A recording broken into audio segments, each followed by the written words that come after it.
ప్రజల కోసం బాధ్యతతో బీఆర్ఎస్ పనిచేస్తుందని అన్నారు ఎమ్మెల్యే సండ్ర వెంకట వీరయ్య. కొన్ని పార్టీలకు ఎన్నికలు వచ్చినప్పుడే కార్యకర్తలు గుర్తొస్తారని, కానీ అధికార పార్టీ అలా కాదన్నారు. ఎన్నికలు వచ్చినప్పుడల్లా ప్రజలు బీఆర్ఎస్ పార్టీకి భ్రమరథం పడుతున్నారంటే అది సీఎం కేసీఆర్ పాలనా దక్షతేనని చెప్పారు. భూపాల్పల్లి వేదికగా ఆయన విపక్ష పార్టీలపై విరుచుకుపడ్డారు. గతంలో ఎన్నడూ లేని విధంగా తెలంగాణలో సంక్షేమ పథకాలు అమలవుతున్నాయని తెలిపారు.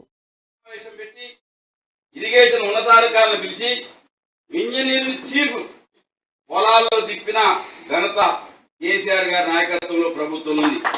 ఒక ఆయన నిన్న పోయేదో పెద్ద డామికాలు మాట్లాడుతుండు, ఇరిగేషన్ శాఖ ఎక్కడో బందీ అయిందని చెప్పి. మొన్నటి వరకు నీకు తెలియదా అని చెప్పి నేను అడుగుతున్నా. ఈ ప్రభుత్వంలో పనిచేసినప్పుడు, ఈ ప్రభుత్వంలో లబ్ధి పొంది, ఈ ప్రభుత్వంలో టెండర్లు వేసి ఆ టెండర్ల ద్వారా కాంట్రాక్టులు పొందినప్పుడు ఇరిగేషన్ శాఖ ఎక్కడుందో నీకు తెలియదా అని చెప్పి నేను అడుగుతున్నా. అంటే నీ అవకాశవాదం కోసం స్వార్థపూరికంగా ఒకే రోజు మరి ఇన్ని సంవత్సరాలు బాగున్నది, జనవరి 1వ తారీఖు నుంచి ఎందుకు ఈ రకంగా నీ యొక్క పద్ధతిలో మార్పు వచ్చిందో నువ్వు ఆత్మవిమర్శన చేసుకోవాలి. దయచేసి నేను ఒకటే అడుగుతున్నా, ఇవాళ నాగార్జున సాగర్లో నీళ్లుండి సమన్వయ లోపంతో అధికారులు తప్పు చేస్తే దాన్ని సరిచేసే